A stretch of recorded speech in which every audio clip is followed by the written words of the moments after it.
Hi, welcome monsoon season. It is already first week of June, so mangoes are very abundant, isn't it?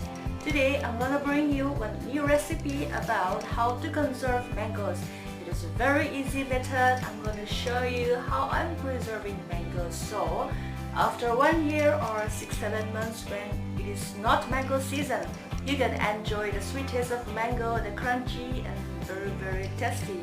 So this mango is very easy recipe. I'm using water, vinegar, little pinch of salt and sugar. All you need are those and a glass jar with fresh mango. You can try at home so that when mango season is out, you can enjoy the real taste of mango. Everyone likes fruits, isn't it? So make sure to watch till the end and make it at home this lockdown. Enjoy well, stay home, stay safe. Bye.